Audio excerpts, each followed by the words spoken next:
अनिल मेरे भाई नमस्कार आप सभी को। आशा करता हूँ आप सभी मस्त होंगे, बिंदास होंगे। मेरे भाई क्लास 10th वालों के लिए बिहार बोर्ड का एग्ज़ाम होने वाला है और वो एग्ज़ाम फरवरी शायद 17 तारीख से आप सभी का एग्ज़ाम है। ठीक है। और उसी कड़ी में मैं आप सभी के साथ एक नए क्लास के साथ लेके आया हूँ आप सभी के लिए Bihar board class 10th math के लिए क्वेश्चन के साथ कॉन्सेप्ट के भी करेंगे आज हम। ठीक है। और मेरे भाई ये आखिरी लड़ाई होगी आप सभी के लिए। ठीक है।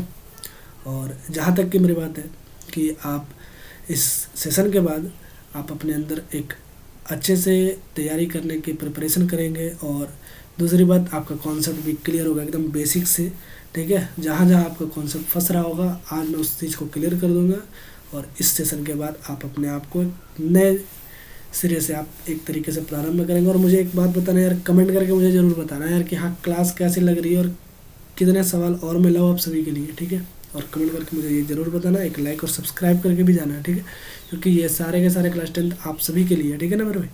तो मैं इस चीज़ के आगे बढ़ाता हूँ और आगे बढ़ने से पहले मैं एक बात बताऊँ यार, आपके कमेंट ज़रूरी है क्योंकि मुझे एक बात पता चलेगा कि यार आप कहाँ से और कौन से क्लास सॉरी कि कुछ किस किस चीज़ की क्लास आपको ज़रूरी है। ठीक है। मैथ्स को छोड़ के। ठीक है। मुझे आप बताते चलना। ठीक है। मुझसे जितना होगा मैं आपके लिए करूँगा। ठीक है ना मेरे भाई। एक सब्सक्राइब करके जाना और एक लाइक करके जाना और एक कमेंट छोड़ कर जाना। ठीक है ना मेरे भाई। चलो आगे बढ़ते हैं और आज आपके लिए एक नए शानदार सेशन का शुरुआत करते हैं। आ जाओ। चलो देखो, मैं आपके लिए कुछ एक समय दूंगा। ठीक है। समय दूंगा 30 सेकंड का समय आपके पास और आप इस चीज़ को सॉल्व करके बताना कि यार कितना है। मैं इसके साथ साथ आपको कॉन्सेप्ट भी क्लियर करते चलूँगा। ठीक है। आप मुझे बताते चलो, मैं बताऊंगा इसका सारा का सारा कॉन्सेप्ट मैं बताते चलूँगा। ठीक है। चलो आप बताओ।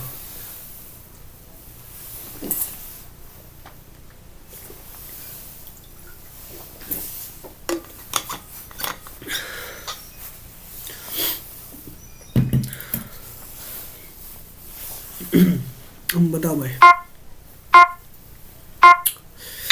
हम्म, हो गए आपके?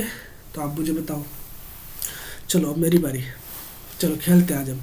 अच्छा एक बात मुझे बताओ यार, क्या तुम क्या यार तुम मुझे एक बात बताओ, क्या साइन थीटा 1/cosec थीटा के बराबर होता है क्या? तुम बोलोगे एकदम सही है यार।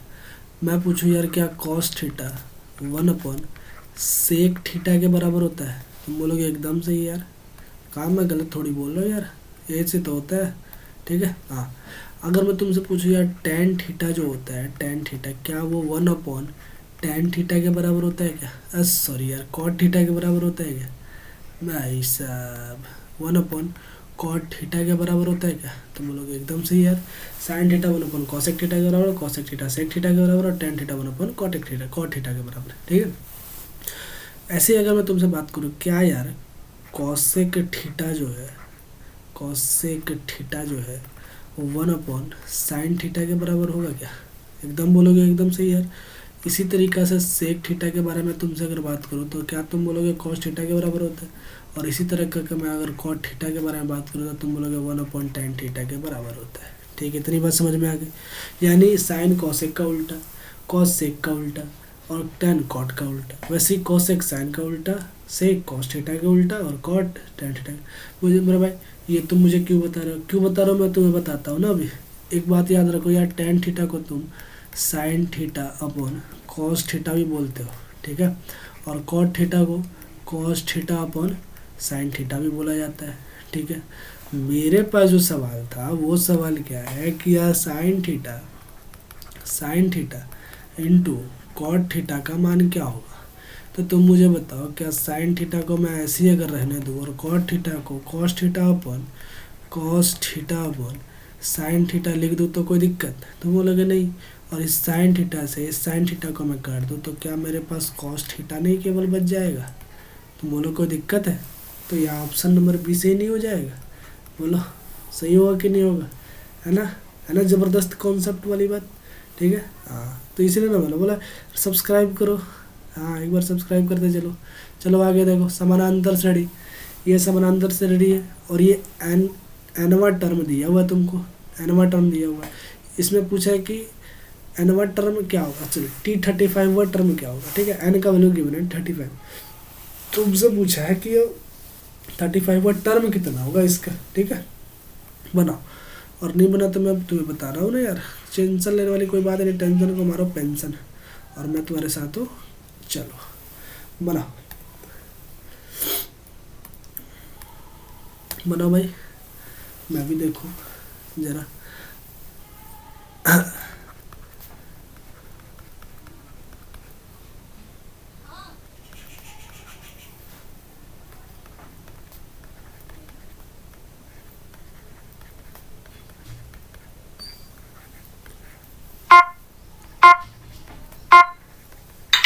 चलो मेरे भाई आपका टाइम हो गया ख़त्म। क्या हो गया? ख़त्म। ख़त्म हो गया, ख़त्म। और ख़त्म हुआ तो चलो मैं बताता हूँ अब आपको। अच्छा एक बात बताओ, जनरल टर्म ऑफ एपी क्या होता है? बताना, तुम मुझे बताते चलना, ठीक है। मज़ा आएगा मेरे भाई, ध्यान दे के समझते रहना, और मज़ा मैं आपको दिलाते रहूँगा। देखो, अरे यार ये क्या हुआ?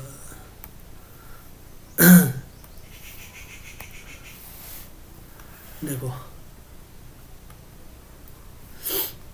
अब मुझे एक बात बताओ,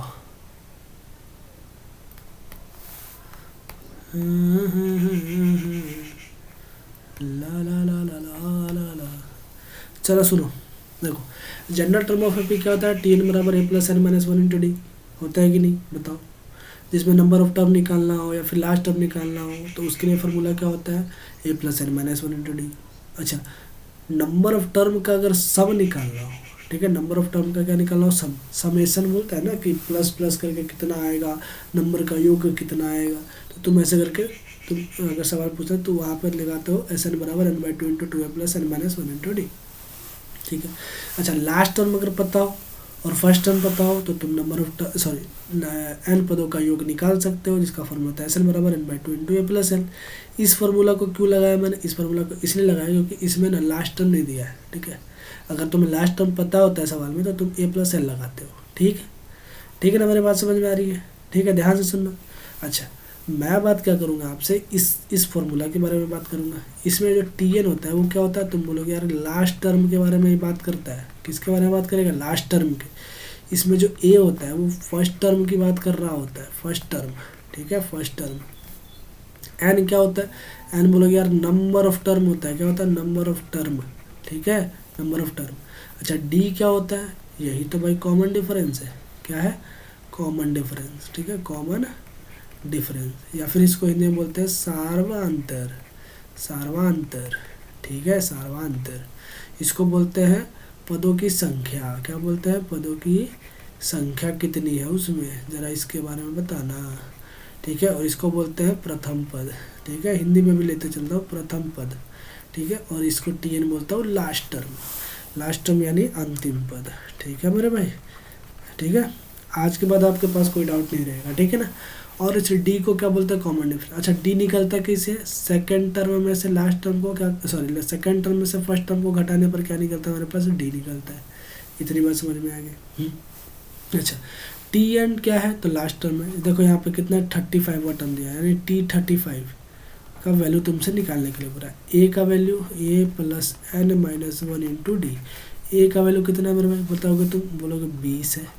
plus n n n minus one, n का वैल्यू कितना है? 35 माइनस वन इंटू डी का वैल्यू कितना है? तुम बोलोगे 17 में से 20, यानी सेकंड टर्म। देखो ये A2 है और ये A1 है। A2 में से A1 घटाओ तो माइनस का 13 आएगा, सॉरी माइनस का 3 आएगा।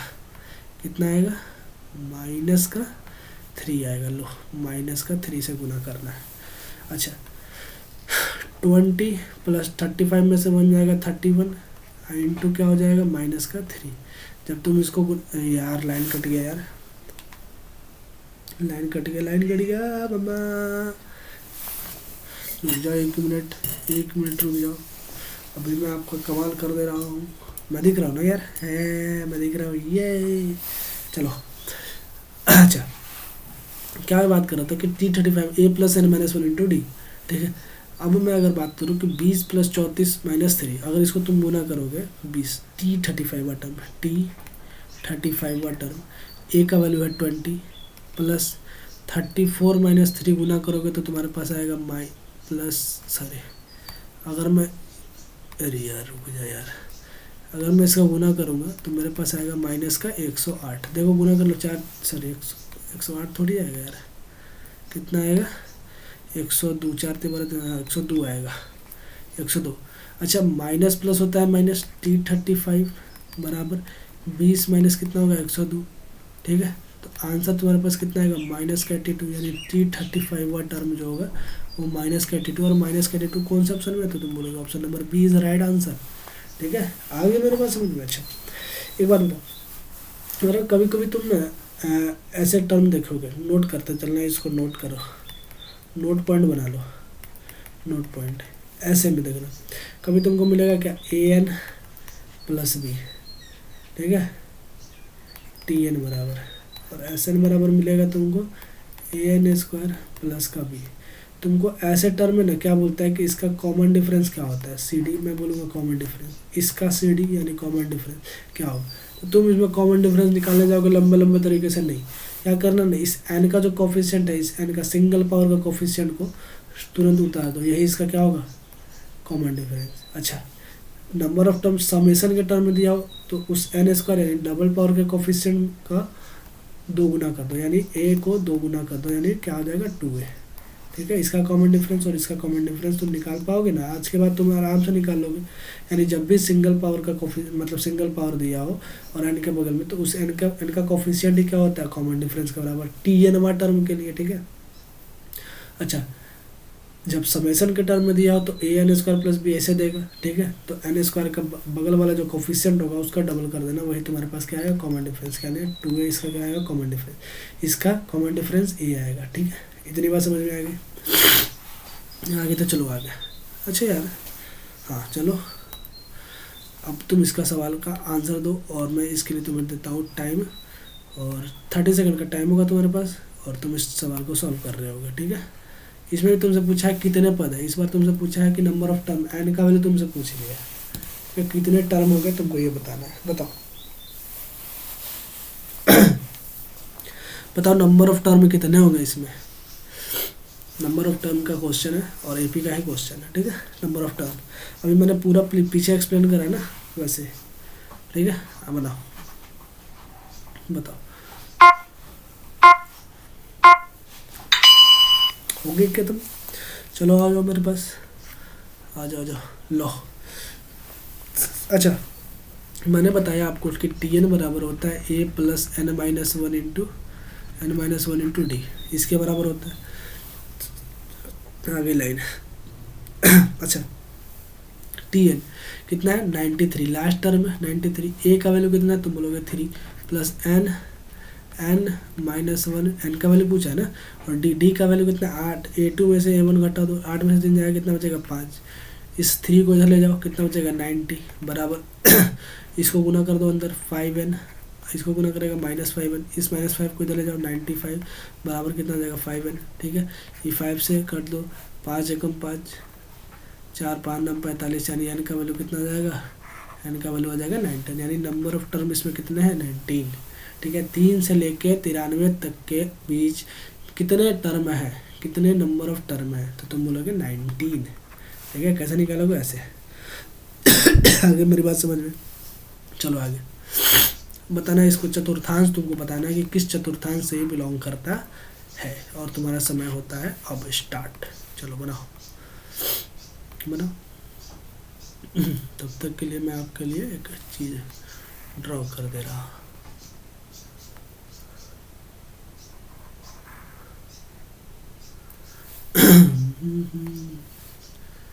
ला ला ला ला ला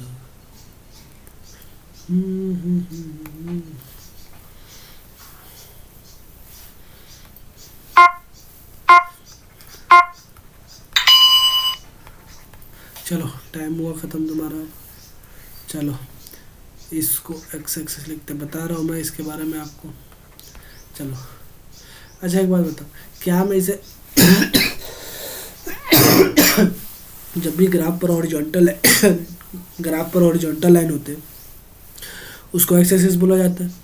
अच्छा ग्राफ के वर्टिकल लाइन जो होते हैं उसको वाई एक्सिस बोला जाता है, और ये दोनों के बीच का पॉइंट को क्या बोलते हैं हम ओरिजिन, ठीक है, ओरिजिन बोला जाता है। अच्छा, इधर साइड ओरिजिन के राइट हैंड साइड चलते हो तो इस समय क्या होता है कि ये एक्स एक्सिस पर जो जो भी लाइन नंबर आते हैं वो पॉजिटिव होता है। अच्छा, ओरिजिन से ऊपर की ओर जाने पर भी नंबर कितना आता है, पॉजिटिव आता है। अच्छा, ओरिजिन के लेफ्ट साइड चलने पर निगेटिव आता है, निगेटिव आता है, निगेटिव आता है। अच्छा, ओरिजिन के नीचे जाने पर वर्टिकली डाउनवर्ड जाओगे तब भी निगेटिव संख्या आएगा। ठीक है, इतनी बात समझ में आ गई।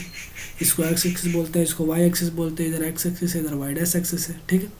अच्छा, मैं क्या बोलूँ कि यार इसे मैं फर्स्ट क्वाड्रेंट क्या बोल सकता हूँ, इसका नाम होता है फर्स्ट क्वाड्रेंट। ठीक है, इसका नाम होता है फर्स्ट क्वाड्रेंट। ठीक है, फर्स्ट क्वाड्रेंट।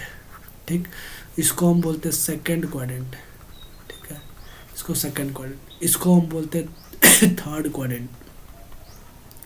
ठीक है, और इसको हम बोलते हैं फोर्थ क्वाड्रेंट। क्या बोलते हैं, फोर्थ क्वाड्रेंट। इतनी बात समझ में आ गई। अच्छा, जब इतनी बात समझ में आ गई तो मेरी बात बताओ, क्या फर्स्ट, अच्छा किसी भी कोऑर्डिनेट को पहले लिखने से पहले क्या उसमें पहले हम एक्स एक्सिस और फिर बाद में वाई एक्सिस लिखते हैं क्या? तुम बोलोगे एकदम सही यार, ऐसे ही तो लिखते हैं हम, पहले एक्स एक्सिस लिखते हैं और फिर वाई एक्सिस लिखते हैं। तो एक्स एक्सिस को पहले लिखेंगे यानी एक्स का वैल्यू कितना पॉजिटिव है, वाई का वैल्यू भी पॉजिटिव है। ठीक है। अच्छा, इधर एक्स का वैल्यू पहले लिखना है तो एक्स का वैल्यू माइनस है और वाई का वैल्यू तुम बोलोगे यार प्लस है। इधर देखो एक्स का वैल्यू क्या है, एक्स का वैल्यू निगेटिव है और वाई का वैल्यू निगेटिव है। इधर देखो एक्स का वैल्यू क्या है, पॉजिटिव है और वाई का वैल्यू क्या है, निगेटिव है। समझ में आया क्या मेरी बात, मैं क्या बोलना चाह रहा हूँ तुम्हें? देखो क्या बोलना चाह रहा हूँ। अब देखो, plus plus minus plus minus minus plus minus, यानी एक्स एक्सिस का प्लस वाई एक्सिस का प्लस, फर्स्ट क्वाड्रेंट। इसी को चतुर्थांश बोला जाता है ना, प्रथम चतुर्थांश, द्वितीय चतुर्थांश, तृतीय और चतुर्थ। अच्छा बताओ, ये -2 और -2, तुम नंबर मत देखो, साइन देखो, साइन कौन है, माइनस एक्स एक्सिस और माइनस वाई एक्सिस। किस क्वाड्रेंट में तुमको दिख रहा है? तुम बोलोगे यार थर्ड क्वाड्रेंट में दिख रहा है। किस क्वाड्रेंट में? तो तुम बोलोगे थर्ड क्वाड्रेंट या फिर तृतीय चतुर्थांश में मिल रहा है तुमको। देखो यार, तृतीय चतुर्थांश। आगे की मेरी बात समझ में? अगर मैं पूछूं तुमसे, तुम मुझे ये बताओ 5, -2 किस क्वाड्रेंट से है, -2, 5 किस क्वाड्रेंट से है? ठीक है, तुम बताओ 5, -2 यानी एक्स एक्सिस पॉजिटिव है, वाई एक्सिस निगेटिव है, तो तुम बोलोगे फोर्थ क्वाड्रेंट से बिलोंग कर रहा है। देख लो जरा, एक्स एक्सिस प्लस का और वाई एक्सिस माइनस का। एक्स एक्सिस माइनस का तो तुम बोलोगे यार सेकंड क्वाड्रेंट से बिलोंग कर रहा है। किधर से कर रहा है? सेकंड क्वाड्रेंट से बिलोंग कर रहा है, सेकंड क्वाड्रेंट। ठीक है ना मेरे भाई, सेकंड क्वाड्रेंट। आज के बाद ये सब सवाल नहीं छूटना चाहिए। ठीक है मेरे भाई, ये सारा का सारा सवाल आज के बाद नहीं छूटना चाहिए। पहले छूटते आ रहा होगा, कोई दिक्कत नहीं है, अब नहीं छूटना चाहिए। ठीक है, चलो आप चलो आगे चलो, और इसका आंसर बताना है तुम्हें। केवल और केवल मैं तुम्हें दूंगा टाइम 30 सेकेंड का, और तुम इस 30 सेकेंड में क्या करोगे, इस आंसर को दोगे। चलो करो।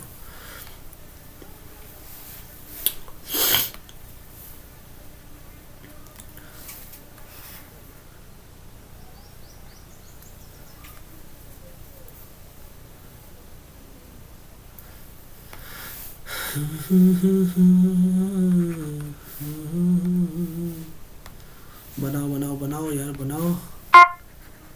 टाइम हुआ एंड, एंड हुआ तुम्हारा टाइम। चलो, अगर मैं बोलूँ इस लाइन का जो पॉइंट है, एक ए है और दूसरा बी है, इसका कोऑर्डिनेट जो है x1, y1 है और इसका कोऑर्डिनेट है x2, y2। मैंने मान लिया। ठीक है, मान लिया। अच्छा, क्या मैं इस कोऑर्डिनेट की जगह, अच्छा अगर मैं इसे पूछूं कि ए बी का लंबाई तुमको निकालना है तो क्या तुम बोलते थे कि यार x2 माइनस x1 का होल स्क्वायर करना पड़ता है प्लस y2 माइनस y1 का होल स्क्वायर करना पड़ता है? हाँ, तो क्या मैं इस ए के जगह 5 cos थीटा और कॉमा 0 नहीं लिख सकता? तुम लोग लिख सकते हो। यहाँ पर क्या मैं 0 5 sin थीटा नहीं लिख सकता? तुम लोग एकदम श्योर है। तो क्या मैं इस ए बी का वैल्यू ऐसे नहीं निकाल सकता? x2 माइनस x1 का होल स्क्वायर कितना है, x2 माइनस x1 कितना है, x2 5 cos थीटा का होल स्क्वायर, माइनस 0 करोगे तो कोई दिक्कत तो नहीं है ना, 0 करने पर 0, कोई दिक्कत नहीं है। फिर plus y2 minus y1, y2 कितना 5 sin थीटा, 5 sin थीटा का होल स्क्वायर, कोई दिक्कत नहीं है। तो चलो बढ़ा लो इसको। Five five square cos square theta आएगा, यानी 25 कॉस स्क्वायर थीटा आएगा, प्लस 25 साइन स्क्वायर थीटा आएगा। ठीक है, मेरी बात समझ में आ गई। 25 साइन स्क्वायर थीटा आएगा। दूसरा, जब मैं बात करूँ आपसे कि ए बी का वैल्यू कितना हो जाएगा, अब क्या मैं 25 इसमें साइन स्क्वायर थीटा और प्लस कॉस स्क्वायर थीटा को अगर मैं कॉमन ले लूँ तो कोई दिक्कत है? अच्छा, एक ट्रिगोनोमेट्री आइडेंटिटी होता है, sine square theta plus cos square theta कितने के बराबर होता है? तुम बोलोगे 1 के बराबर। तो क्या मैं इस ए बी के जगह इस sine square theta plus cos square theta के वैल्यू 1 नहीं रख सकता क्या? तुम बोलोगे एकदम सही है। तो 1 से गुना करो, क्या हो जाएगा 1, यानी अंडर रूट क्या आ जाएगा 25, और ए बी का वैल्यू कितना आ जाएगा बाहर निकल के 5। आगे क्या मेरी बात समझ में? ए बी का वैल्यू कितना आ जाएगा? तुम बोलोगे एकदम सही 5। ठीक है, चलो तुमको आंसर बताना है मेरे भाई। बताओ ये सवाल का आंसर तुम्हारे पास क्या होगा? ठीक है, बताओ। तुम्हारा टाइम स्टार्ट होता है अभी। अब चलो बताओ इस सवाल का आंसर। ठीक है, तब तक के लिए मैं तुम्हारे लिए एक जुगाड़ कर दूं। ठीक है,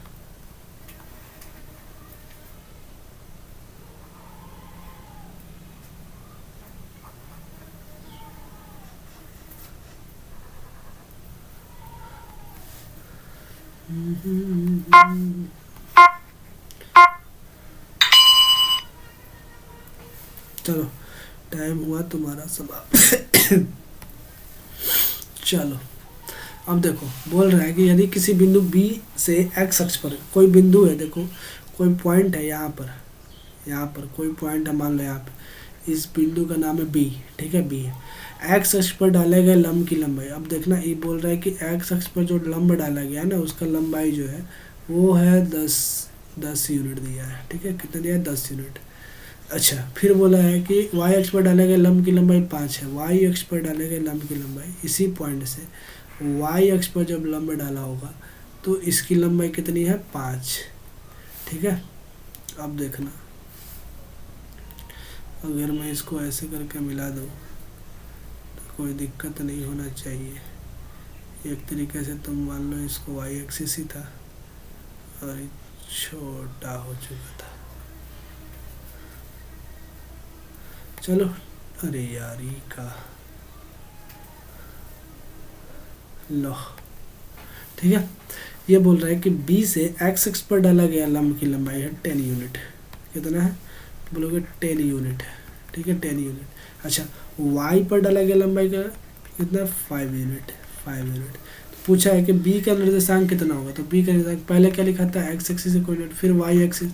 तो एक्स एक्सिस कितना है? 10, और वाई एक्सिस कितना है? 5।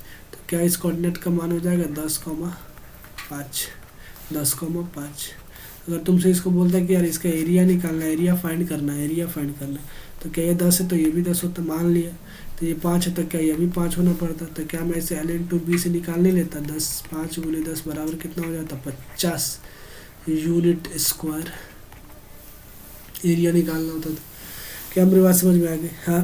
तो चलो आगे बढ़ते हैं और तुम इसका आंसर बताओगे। इन दोनों के बीच की दूरी, मैंने इससे पहले भी एक सवाल बताया आपको, दोनों के बीच की दूरी कैसे निकलती है, और अब आप सवाल बना लोगे। ये बताओ बताओ भाई बताओ।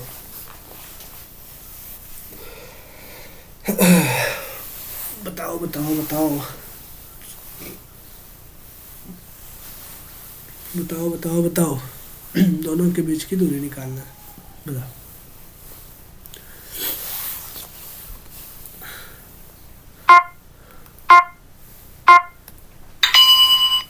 चलो टाइम हो गया ख़त्म, और टाइम हुई ख़त्म आपकी। ये लो, चलो देखो, चलो बोल रहा है कि बिंदु, मान लो कि ये ए है और ये बी है। ए का कोऑर्डिनेट तुमको गिवन है 1,-3, और बी का कोऑर्डिनेट गिवन है 4,-6। ठीक है, तुमसे पूछ रहे हैं दोनों के बीच का दूरी क्या होगा, तो मैंने पहले भी बताया कि दोनों के बीच का दूरी निकालने के लिए x2 - x1 का होल स्क्वायर करते हैं, और प्लस y2 - y1 का क्या करते हैं? Whole square. क्या मेरी बात समझ में आ गई? तो x2 माइनस x1 कितना होगा, 4 में से 1 का होल स्क्वायर चल जाएगा। फिर y2 कितना हो जाएगा, -6, और ये माइनस से गुना होकर हो जाएगा प्लस का 3 का होल स्क्वायर। तो 4 में से 1 जाएगा तो बोलोगे 3 बचेगा, और 3 का स्क्वायर कर देंगे, 6 -6 + 3 -3 का स्क्वायर बच जाएगा। तो हमारे पास आ कितना जाएगा, तो बोलोगे यार 9 और प्लस -3 का स्क्वायर 9, यानी कि आ जाएगा √18। तो क्या है ऑप्शन में √18 है नहीं, तो इसको कैसे करना पड़ेगा। अच्छा 18 को क्या मैं इसे लिख सकता हूँ, 3 × 3 × 2, 3 3 9 2 18। तो 3 को एक जोड़ा बाहर निकल जाएगा, बचेगा क्या 2, यानी ऑप्शन नंबर कौन सा है हमारा right answer, option number B 3√2। ठीक है, निकाल लोगे ना अब दूरी। चलो जब निकाल लोगे दूरी तो आगे बनाओ, जब निकाल लोगे दूरी तो चलो आगे से बनाओ। ये तुम्हारे पास एक क्वाड्रिलेटरल का सवाल है, और क्वाड्रिलेटरल में क्या करना है, तुम्हें इसको बता के चलना है कि क्या होगा इसका आंसर। चलो बताओ, तब तक के लिए मैं क्वाड्रिलेटरल साइन कर लूँ आपके लिए। चलो बढ़िया, बताना है आपको, बताओ मेरे भाई। इससे ज़्यादा अगर समय तुमने एग्ज़ाम में लिया ना तो तुम सारे सवाल नहीं कर पाओगे बढ़िया से। ठीक है, चलो ख़त्म है कहानी, आगे बढ़ते हैं। ए का वैल्यू तुम्हें गिवन है 0,0, ठीक है। बी का वैल्यू गिवन है 8,0, और सी का वैल्यू गिवन है 8,6, और डी का वैल्यू गिवन है 0,6। क्या मेरी बात समझ में आ गई? इतनी सारा का कोऑर्डिनेट मैंने लिख दिया। तुमसे पूछा गया कि आयत का विकर्ण क्या होगा। अब इस विकर्ण के बारे में ज़रा देखो क्या होगा। पहले विकर्ण तो बना लो मैं। अब तुम किसी एक चीज़ का विकर्ण निकालोगे ना तो तुम दोनों चीज़ का विकर्ण निकाल पाओगे। देखो, अगर तुम ये विकर्ण निकालो चाहे ये वाला विकर्ण निकालो, दोनों का बात बराबर है। मैं इस विकर्ण को लेके चलूँगा, ठीक है, क्योंकि आयत का विकर्ण बराबर होता है, ये तुम भी जान रहे हो, ठीक है ना, जान रहे हो ना, हाँ ठीक है। अगर जान रहे हो तो तुम एक बात बताओ, क्या मैं इस विकर्ण को BD की लंबाई निकाल के मैं इस विकर्ण की लंबाई निकाल दूंगा, तो मैं बोलूँगा BD की लंबाई कितना हो जाएगा, x2 - x1। अब किसी को मान लो ये x1 है और ये y1 है, ठीक है, और इसको मैं मान लूँ x2 y2, तो x2 - x1 का होल स्क्वायर, यानी 0 में से 8 का होल स्क्वायर जाएगा, प्लस y2 - y1 यानी 6 में से 0 का होल स्क्वायर। निकाल दो BD का लंबाई, कितना हो जाएगा, 8 का स्क्वायर 64 प्लस 6 का स्क्वायर 36, यानी 64 36 हो जाएगा 100, और 100 का स्क्वायर रूट हो जाएगा 10 यूनिट। इसका क्या हो जाएगा आंसर। अब देखो 10 कहाँ है, यहाँ है, निकल जाएगा ना मेरे भाई, ठीक है। कभी कभी ऐसे सवाल में तुमको देता है कि 3 को कोऑर्डिनेट देता है, 3 कोऑर्डिनेट, चौथा कोऑर्डिनेट निकालने के लिए बोलता है। जब भी तुमको ऐसा दे तो याद रखना अपोजिट वाले कोऑर्डिनेट को जोड़ना और इसको घटा देना, या कोऑर्डिनेट आ जाएगा, ठीक है। अगर ऐसा सवाल आ गया था तो मैं बताऊंगा जल्दी करने का तरीका। चलो यार आंसर नहीं देखना मेरे भाई, आंसर देख के तो सब कर लेंगे। बताना तुमको सवाल, ठीक है, और आंसर तुम अब बताओगे मुझे कमेंट में लिख के कि यार मेरे इतने सही हो गए, ठीक है। 10 में से कितने सही हुए तुम मुझे ये बताओगे। और तुम्हारा आज के लिए यहाँ पर एक सवाल ये है, और ये ट्रायंगल तुम्हारे पास। चलो बताओ।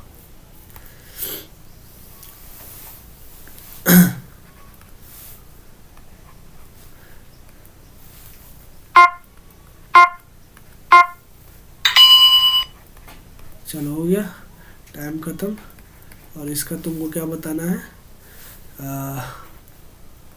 ये क्या बताना है, 0,4 0,0 3,0 किसी त्रिभुज के शीर्ष के नियामक हो तो उस त्रिभुज का परिमिति बताना है, या फिर इसको इंग्लिश में बोलते हैं पेरीमीटर निकालना। अच्छा, पेरीमीटर निकालने के लिए हमको ये तीनों का लेंथ निकालना पड़ेगा, तीनों का लेंथ, तीनों भुजाओं का लेंथ निकालना पड़ेगा। हाँ तो बोलो, तीनों भुजाओं का लेंथ निकालना पड़ेगा, यानी पेरीमीटर होता है AB प्लस BC और प्लस AC, AB, अरे यार AB प्लस BC और प्लस AC। अगर निकालेंगे तभी तो जाके हमारे पास पेरीमीटर बनेगा मेरे भाई, पेरीमीटर आएगा।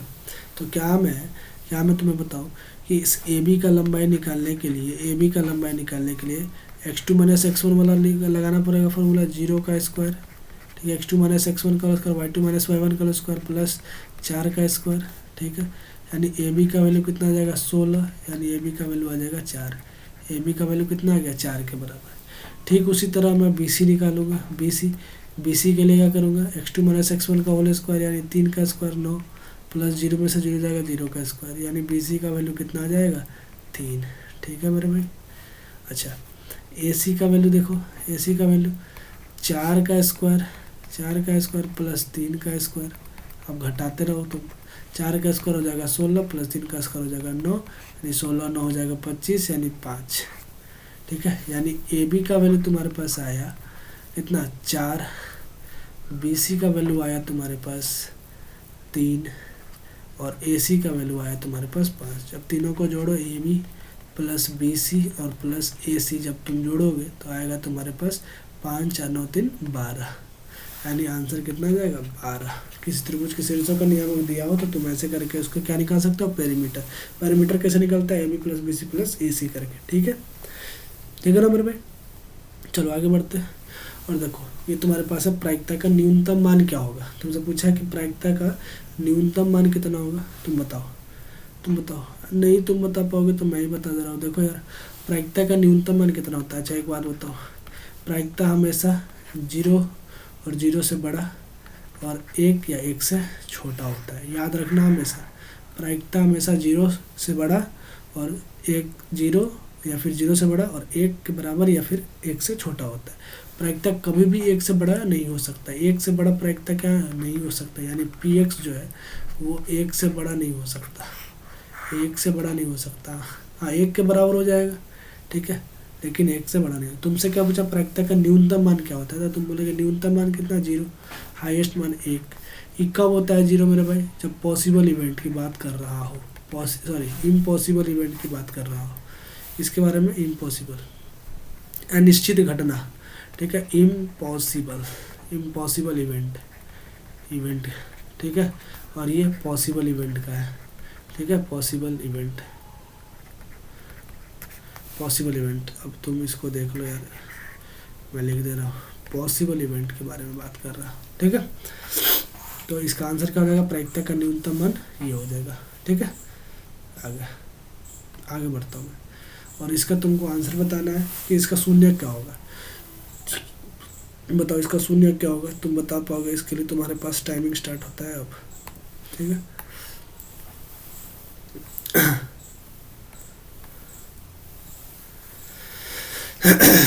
इसके लिए टाइमिंग तुम्हारे पास स्टार्ट हुआ है अब, और तुमको इसका क्या बताना है, शून्य कितना होगा, ठीक है। हमने 12 सवाल करे ना, चलो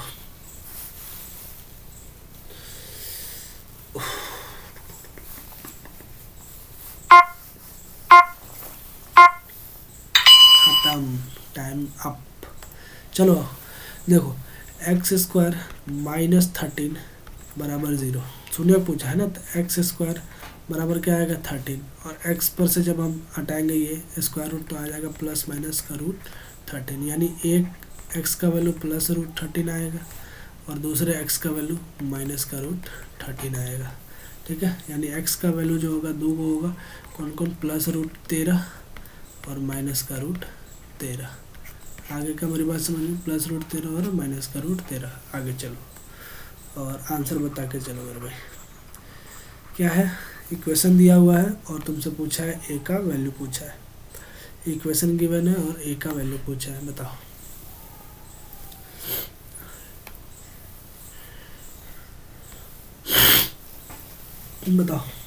इक्वेशन गिवन है और ए का वैल्यू पूछा है।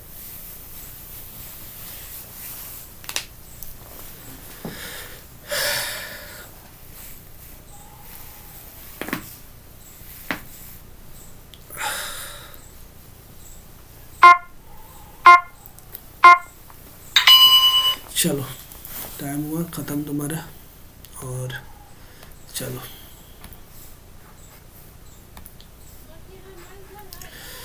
देखो बोल रहा है ए एक्स स्क्वायर माइनस 3 ए माइनस 1 इंटू एक्स माइनस 1 का एक शून्यक अगर एक है, अगर ये शून्यक अगर एक तुमको गिवन है तो ये एक जो है ना इसको सेटिस्फाई करेगा, इस टोटल इक्वेशन को क्या करेगा, सेटिस्फाई करेगा। जरा देखना, क्या मैं इस ए एक्स स्क्वायर की जगह 1 का स्क्वायर रख सकता हूँ? -3 इंटू ए और -1 और इंटू एक्स का वैल्यू कितना है 1 है और -1 बराबर 0।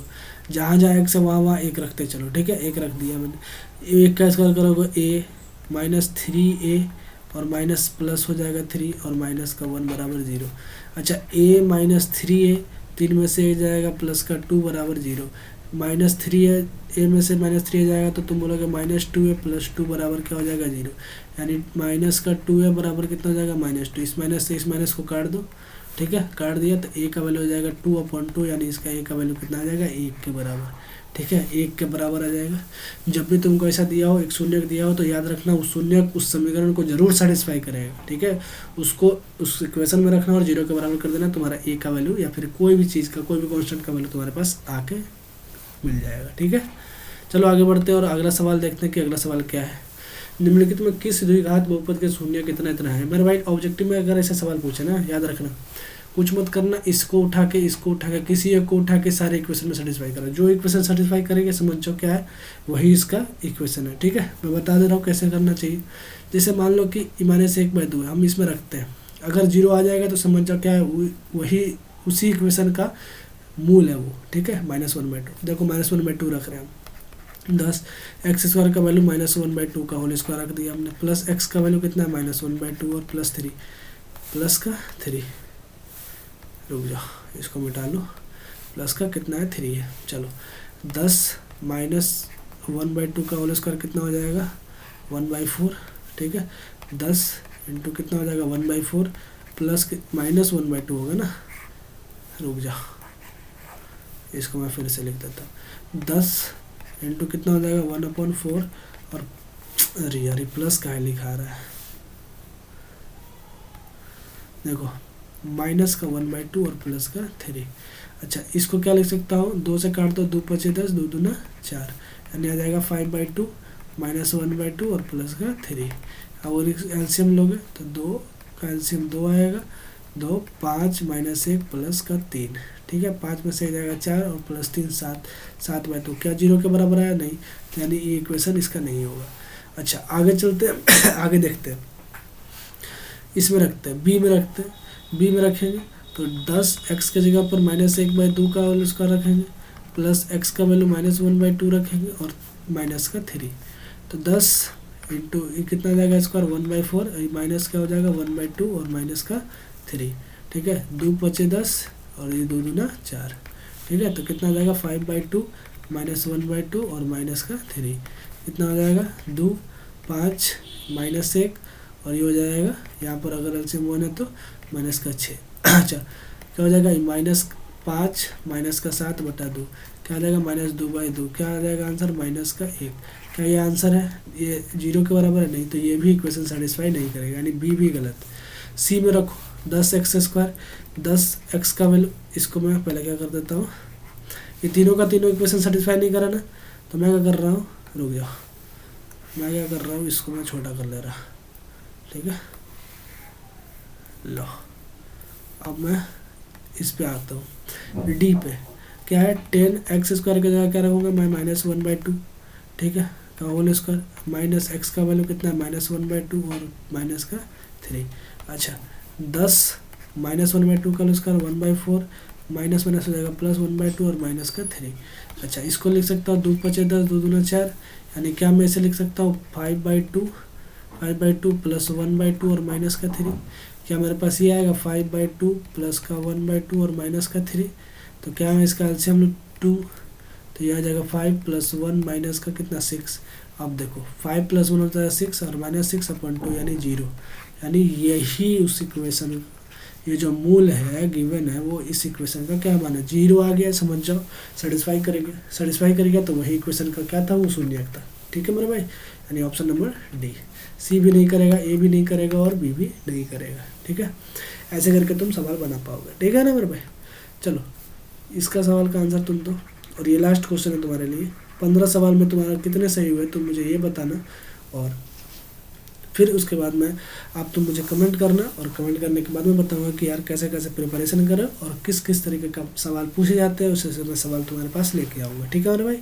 चलो हाँ, तुमसे क्या पूछा है, अगर मान लो मेरे भाई कि अगर तुम्हारे पास ये दिया हो A X square plus B X plus C, अगर ये क्वाड्रेटिक इक्वेशन गिवन है बराबर 0, तो तुमसे अगर पूछे कि यार मूलों का योग बता, तो तुम बोलोगे alpha plus beta minus B by A के बराबर होता है। तुमसे पूछे मूलों का गुणनफल किसके बराबर होता है, तुम बोलोगे सी बाई ए के बराबर होता है। ठीक है, अगर मैं तुमसे पूछूं कि यार इस इक्वेशन में एक्स स्क्वायर माइनस 3x और माइनस 4 में मूलों का योग कितना है, तो तुम बोलोगे अल्फा प्लस बीटा माइनस का बी बाई ए होता है, और माइनस का बी बाई ए इसमें कितना है, माइनस का, सॉरी इसको मैं ठीक से लिख दे रहा हूँ, परेशान मत होना। लो, क्या होता है माइनस का बी बाई ए, यानी यहाँ पर कितना है minus B by A, minus तो पहले से है और माइनस 3a, और ए का वैल्यू है 1, यानी माइनस अल्फ़ा प्लस बीटा का वैल्यू हो जाएगा प्लस का 3। और मैं तुमसे इसी में पूछता अल्फ़ा इंटू बीटा का वैल्यू बताओ, मूलों का गुणनफल है, तुम बोलते सी बाई ए, यानी सी बाई ए कितना होता है माइनस का 4। तुमसे सवाल में क्या पूछा है 4/3 इंटू बताओ तुम अल्फ़ा प्लस बीटा, तो क्या 4/3 अल्फ़ा प्लस बीटा का वैल्यू यहाँ पर 3 रख दोगे तो कोई दिक्कत है, 3 से 3 कट जाएगा, आंसर आ जाएगा तुम्हारे पास 4। राइट ऑप्शन तुम्हारे पास ऑप्शन नंबर ए है, राइट आंसर कितना है 4। ठीक है मेरे भाई, इतनी बात मेरे समझ में आ गई। ठीक है, अगर यही तुमसे पूछता 4/3 इंटू अल्फ़ा इंटू बीटा तुमसे पूछता, तो तुम क्या बताते 4/3 अल्फ़ा इंटू बीटा का वैल्यू होता है सी बाई ए, और सी बाई ए का वैल्यू है तुम्हारे पास माइनस का 4। ठीक है, तो इससे हो जाता है माइनस का 16/3, इसका वैल्यू हो जाता है इसका वैल्यू, अभी कितना वैल्यू आया है 4। ठीक है, कभी कभी तुमसे पूछता है यार मूलों का अंतर क्या होगा, मूलों का अंतर होता है अल्फ़ा माइनस बीटा, और ये किसके बराबर होता है, याद रखना अंडर रूट, सॉरी ये किसके बराबर होता है, तो तुम बोलोगे under root D by A के बराबर होता है। ठीक है, ये होता है इसका आंसर। ठीक है, अच्छा अंडर रूट डी का वैल्यू कितना होता है, तो तुम बोलोगे बी स्क्वायर माइनस 4ac/a, इसके बराबर इसका वैल्यू होता है। जब भी तुम्हें बोले मूलों का अंतर कितना होगा, तो अल्फा माइनस बीटा यानी under root D by A के बराबर। क्या मेरे भाई एक बात बताओ, क्या तुम्हें इतने में कहीं परेशानी थी क्या, तुम मुझे बताओ, कोई परेशानी कोई समस्या, ठीक है, कोई परेशानी कोई समस्या कोई दिक्कत नहीं है। अगर कोई दिक्कत नहीं है मेरे भाई, तो एक लाइक और सब्सक्राइब तो बनता है ना मेरे भाई, हाँ ठीक है। और दूसरी बात कि मैं आप सभी के लिए एक नया प्लान, नया चीज़ सेशन शुरू करूँगा। अगर आपका कमेंट अच्छा हो, रिस्पॉन्स अच्छा हो मेरे भाई, आप सभी के लिए मस्त तैयारी करेंगे हम साथ। अभी 17 तारीख तक है, ठीक है, डेट है, और 17 तारीख आने में अभी लेट है, और तब तक के लिए हम मैथ को आधा कवर कर चुके होंगे, इसी तरीके का कॉन्सेप्ट, इसी तरीके का सवाल के साथ, जो एज इट इज़ तुम्हारे सवाल पेपर में छप जाएंगे। ठीक है ना मेरे भाई, तो आज के लिए एक सब्सक्राइब करके जाना, ठीक है, और एक कमेंट छोड़ के जाना और बताना कि क्लास कैसी लगी। ठीक है मेरे भाई, तो चलता हूँ मैं, और फिर आपसे मिलूँगा अगले टाइम, तब तक के लिए बाय बाय।